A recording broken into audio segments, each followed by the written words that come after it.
Infelizmente, tenho que parar. Ó, Evaldo É, cantando, todos cantando. Boa noite, lindo, né? bem-vindos todos com essa alegria no coração. Mas precisamos parar para não atrasar, os colegas não se Boa noite. prejudicarem. Boa noite a todos. A Boa gente está noite. fazendo o estudo do livro Sinal Verde. Hoje quem vai fazer a leitura e o comentário é a nossa querida Neia, uma página muito interessante, o comércio e o intercâmbio. E em seguida, a Lúcia vai fazer a leitura do Evangelho segundo o Espiritismo. A gente está no capítulo Fora da Caridade não há salvação. Ela vai ler o primeiro item, do quarto ao sexto parágrafos. Então, eu já vou dividir a tela do Sinal Verde com a Neia, para que ela já possa começar a leitura. Bem-vinda, Neia. Boa noite. Oi, amiga querida. Tudo bom, Pode né? começar. O intercâmbio é interessante, né? A gente é sempre aqui e ali, o tempo todo. Aí. Bem, boa noite, pessoal. Tá saindo a minha voz? Tá sim. Ah, então tá. Obrigada, um abraço. Paz de Cristo para todo mundo. O comércio é também uma escola de fraternidade. Realmente carecemos de atenção do vendedor, mas o vendedor espera de nós a mesma atitude, reciprocidade, né? Diante do balconista fadigado, de balconistas fadigados ou irritadiços, refletamos nas provações que indubitavelmente os constrange nas retaguardas da família ou do lar, sem negar-lhe consideração e carinho. A pessoa que se revela mal-humorada em seus contatos públicos provavelmente carrega um fardo pesado de inquietação e doença. Abrir caminho à força de encontrões não é só deselegância, mas igualmente lastimável descortesia. Dar passagem aos outros, em primeiro lugar, seja no elevador, no coletivo, e é uma forma de expressar entendimento e bondade humana. Aprender a pedir por um favor aos que trabalham em repartições públicas, em repartições, armazém, lojas ou bares, é obrigação. Evitar anedotário, chulo ou depreciativo, reconhecendo-se que as palavras criam imagens e as imagens patrocinam ações. Zombaria ou irritação complicam situações sem resolver os problemas. Quando se sinta no dever de reclamar, não faça de seu verbo instrumento de agressão. O erro ou o engano dos outros talvez fossem os nossos, se tivéssemos nas circunstâncias dos outros. Afabilidade e caridade no trato pessoal. Então, realmente é uma página interessante, né? Aí a gente... Você fechou seu microfone, né? Bem, está ouvindo? É porque entrou Agora uma sim. ligação, menina. Tem a gente querer aqui, né? Então, nesse primeiro parágrafo, eu escrevi uma coisa assim: fugir de julgar-se superior somente por estar do outro lado, ou seja, a pessoa está do outro lado do balcão e a gente está desse lado, chega como se o outro não fosse nada, né? Nós temos esse mal, né, de não olhar o outro como nós mesmos. E e é uma reciprocidade, você tem que fazer ao outro o que você quer que ele te faça. Então, não vamos tratar as pessoas, né, com discordialidade. Nesse próximo, diante do balconista, eu vi em umas lições do André Luiz que ele diz: o oculto da intemperância afasta o desequilíbrio. Ou seja, se a pessoa... o balconista está fadigado, está irritado, cheio de problema em casa, né? E a gente ainda chega lá para complementar toda aquela situação que ele já vivenciou, talvez com a esposa, com doenças, com falta de dinheiro, enfim, com tudo, né? E eu vejo que assim, o intercâmbio é em todo lugar. A gente pode estar lá nos Estados Unidos, ou estar aqui, ou estar ali, e a gente está fazendo esse intercâmbio o tempo todo, né? Enfim,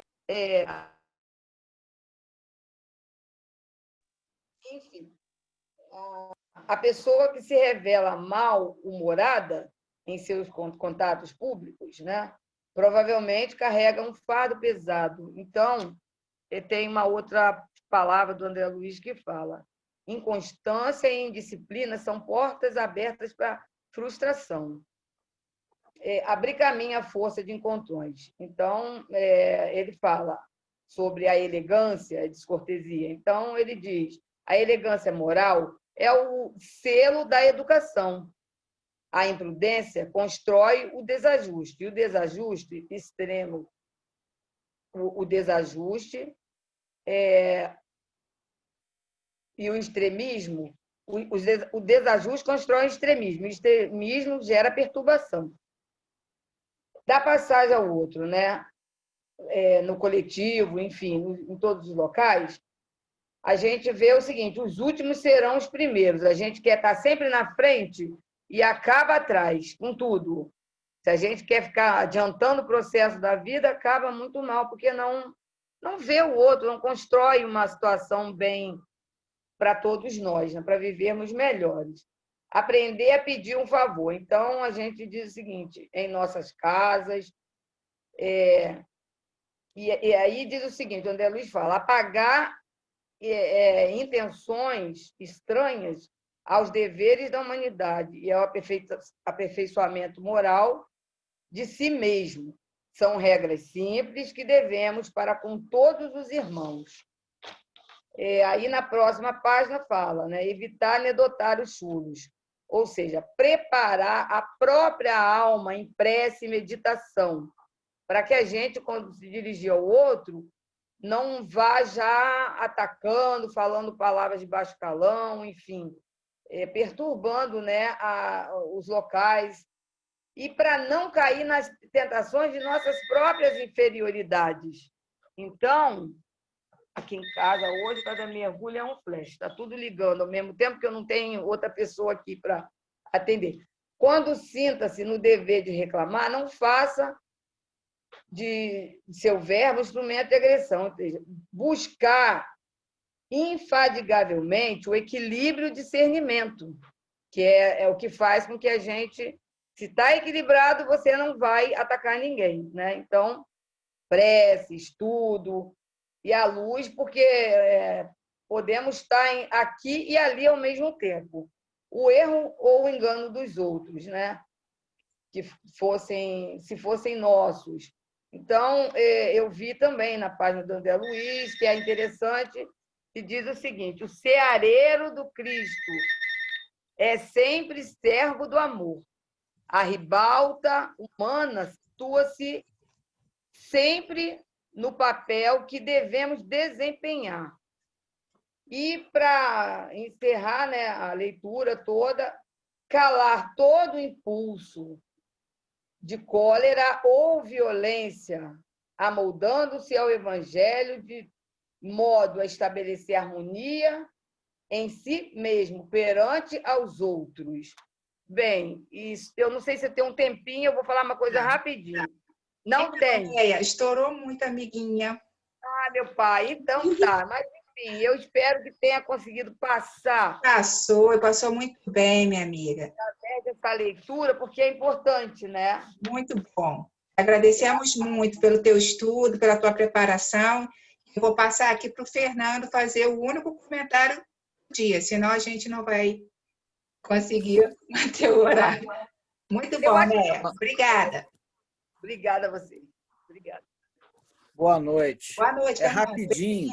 É rapidinho. É só para compartilhar com vocês uma frase, né, já que a Né falou tão bem aí a parte do André Luiz, no livro Plenitude, da Joana de Ângeles, eu volto a insistir com isso no capítulo 4, é um pequeno parágrafo que diz o seguinte: o ódio é causador de muitos sofrimentos.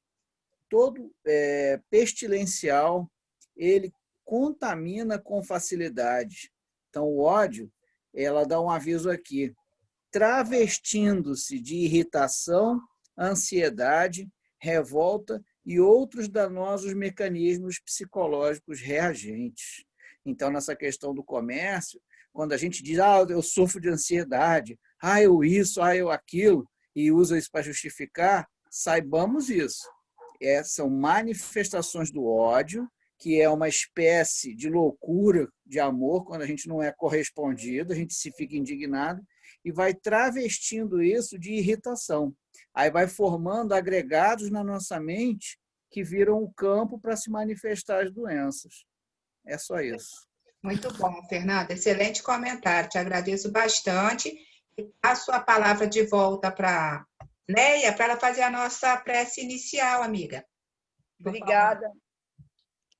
Graças a Deus, que Jesus nos ajude nesse momento, os irmãos espirituais que velam por nós em todas as horas, que possamos, sim, cada um de nós fazer uma reflexão sobre todas essas leituras, sobre esse sinal verde, porque não adianta nós ficarmos esperando o tempo todo parados no sinal vermelho, enquanto o sinal verde já foi dado. Que Jesus possa nos harmonizar nessa noite de hoje e assim fazendo com que nós tenhamos força, fé, equilíbrio, amor, paz e harmonia. Graças a Deus. Que linda metáfora. E que o sinal amarelo seja só para ter cautela, não para estacionar também, né? Ela já foi motorista até de caminhão. Ela já foi motorista de caminhão pelas estradas. Por isso que ela está acostumada a seguir em frente. Muito bom. Obrigada, Neia. Um beijo. Fernando. Obrigada. Com muito carinho, eu dou a palavra para a Marlúcia fazer a leitura e os comentários sobre o Evangelho. Obrigada, Neia. Obrigada, Fernanda. Boa noite a todos. O 4º parágrafo. Está me ouvindo bem? Sim, minha querida. Tá. Em seguida, ele dirá àqueles que estão à sua esquerda: afastai-vos de mim, malditos, ide para o fogo eterno que foi preparado para o diabo e seus anjos. Pois tive fome e não me deste de comer, tive sede e não me deste de beber, tive necessidade de abrigo e não me agasalhaste, estive sem roupas e não me vestiste, estive doente e na prisão, e não me foste visitar. Então eles lhe responderão: Senhor, quando foi que nós te vimos com fome ou com sede, sem abrigo ou sem roupas, doente ou na prisão, e deixamos de te assistir? E ele lhes dirá: em verdade digo, todas as vezes que deixaste de dar assistência a um destes mais humildes, foi a mim que deixaste de ajudar. E estes últimos irão para o suplício eterno, e o justo para a vida eterna. Então, quando a gente faz leitura desses parágrafos, né, a gente começa a refletir sobre o seguinte: será que somos verdadeiramente gratos ao Pai? Ou achamos que quando escolhemos onde, quando ou a quem auxiliar, estamos sendo caridosos? Quando Jesus disse que somos todos irmãos em Cristo e que a verdadeira família é espiritual, ele não fez distinção alguma. Quando questionou quem era sua mãe e seus irmãos, ele disse aos que o cercavam: Eis aqui minha mãe e meus irmãos, porque todo aquele que faz a vontade de Deus, esse é meu irmão e minha mãe. E aí a gente faz a primeira pergunta: e qual é a vontade de Deus?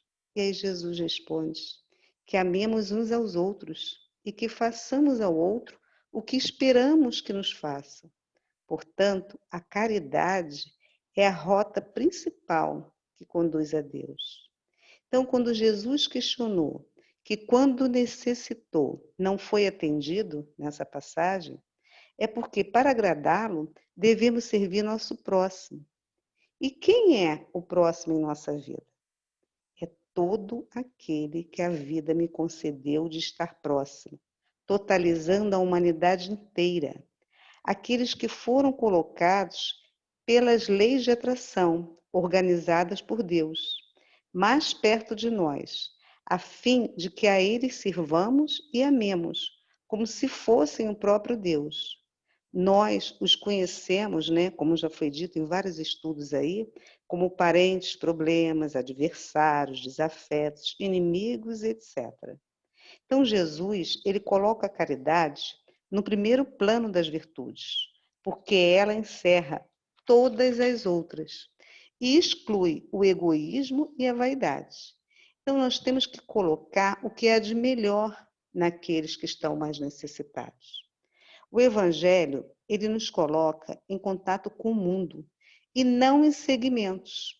Portanto, não nos falta oportunidade para sermos caridosos, né? E aí ele nomeia nessa passagem, né? Que a gente possa ofertar a água para o que tem sede, o alimento para o que tem fome, a visita ao doente e por aí vai. Lembrando que a caridade começa no nosso lar, junto àqueles que estão mais próximos e se estende aos demais. Se estamos caminhando para um mundo de regeneração, temos que evoluir, pois não há evolução sem caridade. Mas a gente se pergunta, mas o que é a caridade? Que a gente fala tanto, tem estudado tanto.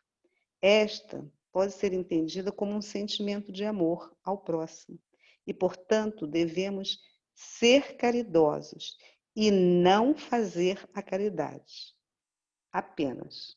Porque quando eu penso em fazer a caridade, parece assim um processo mecânico, com local e hora marcado, assim como a escolha do sujeito a ser assistido. E a proposta de Jesus é sermos caridosos, para não perdermos as oportunidades, manifestando-se como uma expressão contínua do indivíduo. É como alguém já falou no estudo anterior, quando você é caridoso, é um processo natural, você já faz sem nem sentir, né? Então, portanto, não podemos amar a Deus sem a prática da caridade. Então, o que ele fala justamente lá no último parágrafo, né? Ele diz: em verdade vos digo, todas as vezes que deixaste de dar assistência a um desses mais humildes, foi a mim que deixaste de ajudar. Então, Jesus, ele afirma que na pessoa do outro está o próprio Deus. E dessa maneira, todas as vezes que fazemos um bem para outra criatura, é ao próprio Deus que fazemos.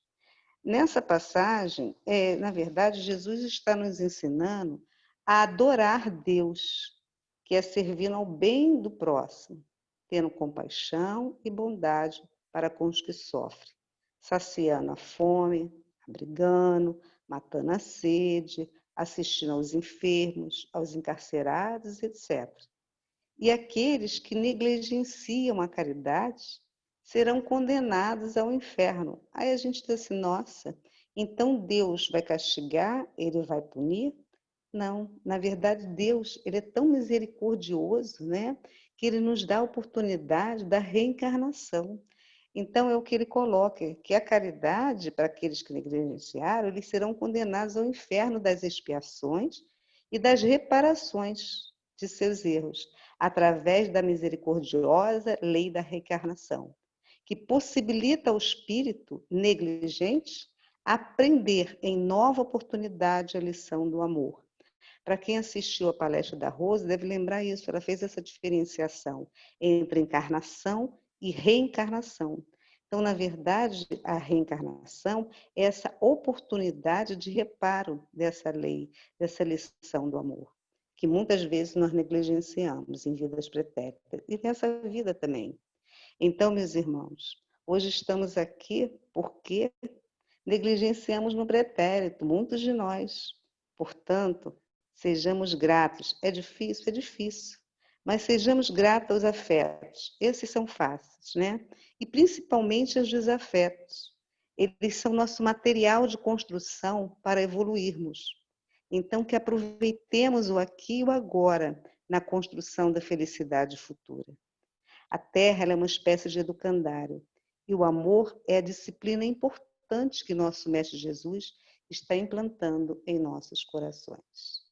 Então, que pensemos um pouco sobre a nossa real passagem aqui nesse momento, né?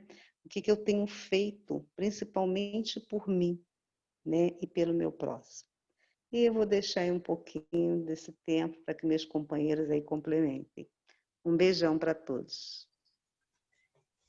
Maravilha. Que excelente comentário você fez dessa parte do Evangelho. Eu, esses dias, estava lendo um texto sobre passe e falava, né, da emissão dessas ondas vibratórias que a gente emite, principalmente aqui para o chakra principal, que vão atingir, né, ajudar os neurotransmissores a atingir uma parte do cérebro que é para a alegria, para o bom humor, para a felicidade. O texto falava o quanto é importante a gente estar bem, independente das questões materiais que você tem, não é ficar feliz porque ganhou um carro, não é isso. Mas de você estar bem, porque quando você desenvolve essa sensibilidade boa no seu cérebro, você passa a ver o outro de uma forma diferente. Aí a caridade começa a ser espontânea, começa a ser natural, porque você está bem. Olha que interessante. Na verdade, a proposta de Jesus é você ser caridoso e não fazer. É por isso que o Evangelho nos coloca assim, em contato com o mundo, né?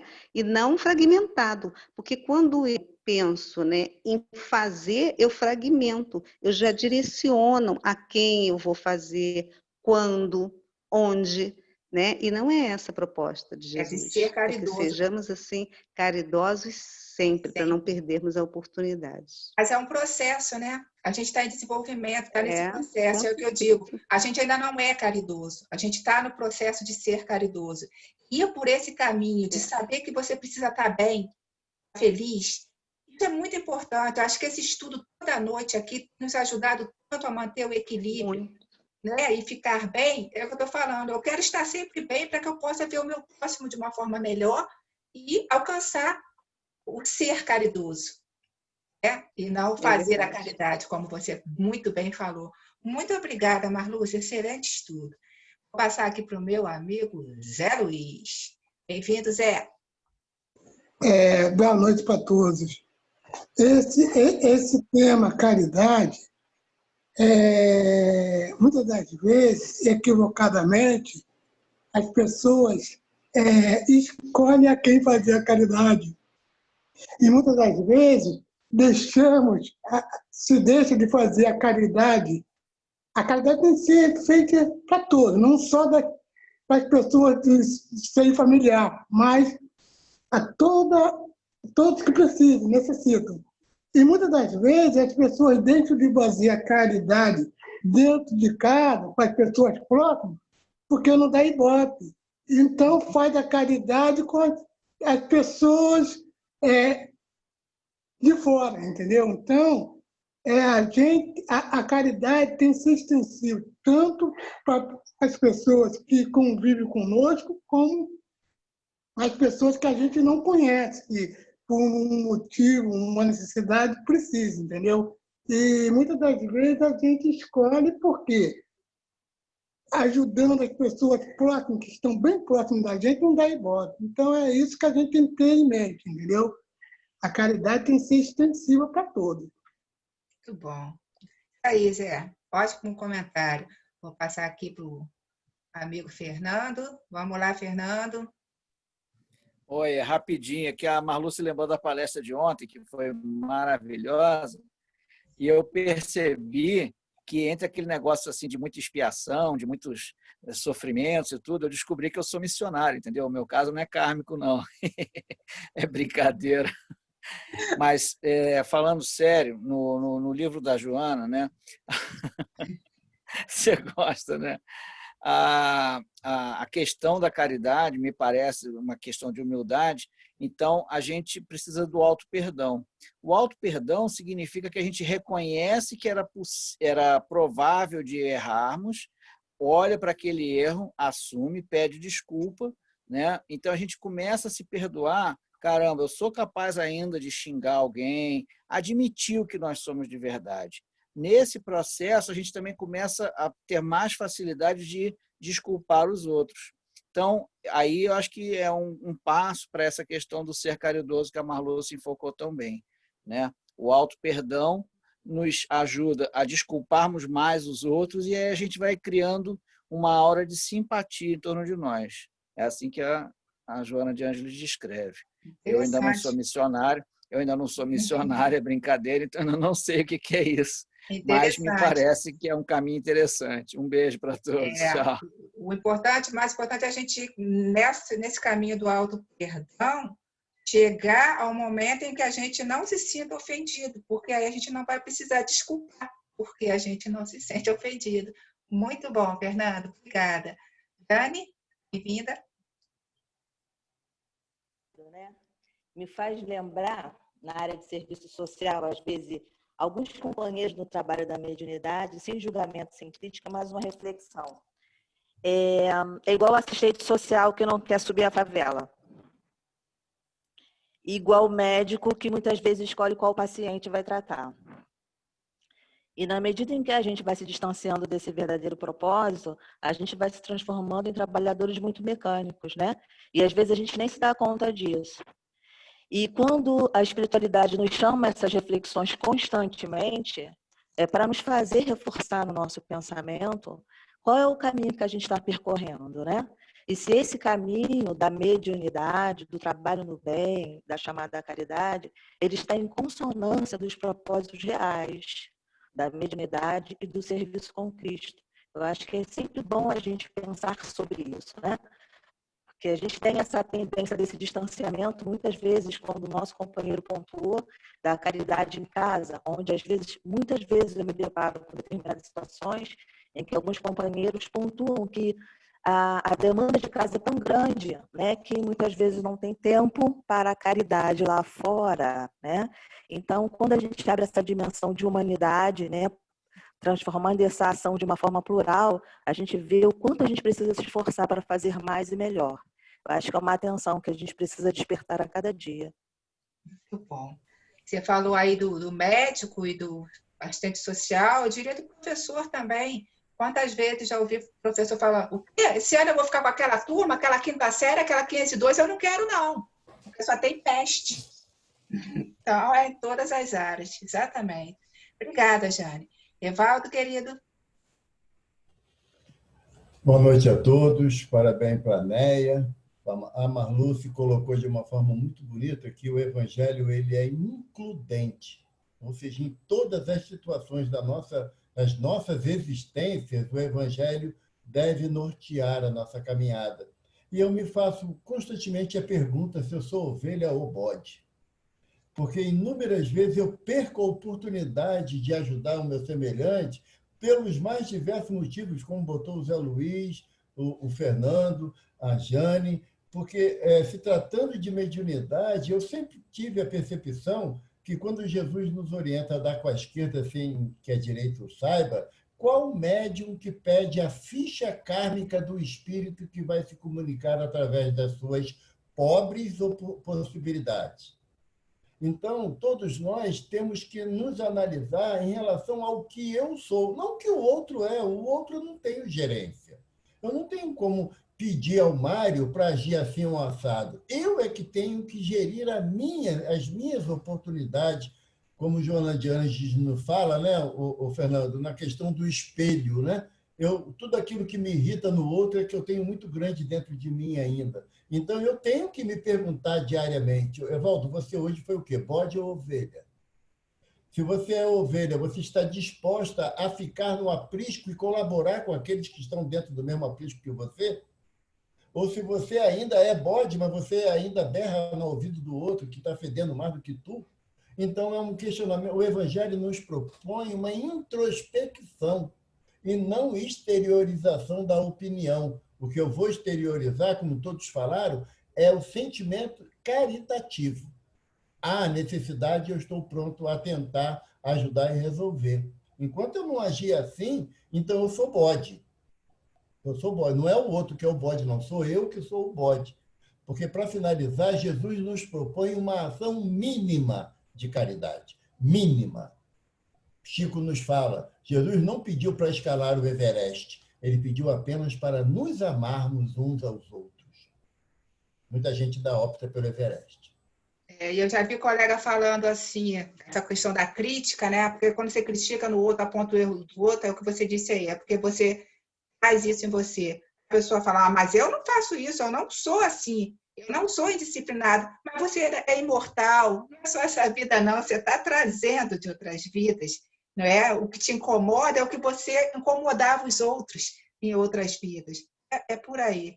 Muito obrigada, Evaldo. Eu tenho que passar aqui para a Neia, a fazer a nossa prece final. Te peço desculpas, Valquíria, porque a gente estourou aqui já 1 minuto, tá, minha amiga? Vou pedir então a Neia para fazer a prece final. Graças a Deus, né? Esse belo estudo para todos nós, muito válido, tudo o que Jane falou é importante demais para nós colocarmos dentro dessa cabecinha. Bem, Jesus, estamos aqui mais uma vez para te agradecer por esse estudo, agradecer por esses amigos, esses companheiros em jornada, que cada um de nós possa ter discernimento, sim, e, como disse o Evaldo, não é subir o Everest, não é subir a montanha, mas é dar a volta nessa montanha e conseguir chegar do outro lado, sempre encontrando os companheiros de jornada que necessitam de amparo espiritual, de amor, afeto, de tudo aquilo, Senhor, que o Senhor já deixou no nosso caminho. Mãos na charrua, lutando a cada dia e pedindo o seu amparo, Senhor, sem críticas, sem condenar. Isso também é caridade. E agradecendo, Mestre, por tudo isso, por todas essas lições do Evangelho que nos chegam a cada instante. Obrigada, Jesus, e obrigada aos companheiros que puderam nos ouvir. Muito obrigada, Neia, pelo teu estudo, pelo teu preparo maravilhoso, a Marlúcia pelo excelente preparo também, sempre. E eu deixo um beijo no coração de vocês todas, um abraço muito grande e amanhã estaremos juntos novamente. Boa noite. Fiquem com Deus. Um Ô, beijo. Evaldo, foi visto um bode no BRT na Zona Oeste, viu? Acho que fui eu. Mas, Não, vamos disputar essa autoria, amigo. Vamos olha, disputar. Beijo, o bode, gente. Tchau, tchau. o bode é o masculino da Boa cabra, noite. viu? Tchau, Não confundir boa a cabra com o noite. bode.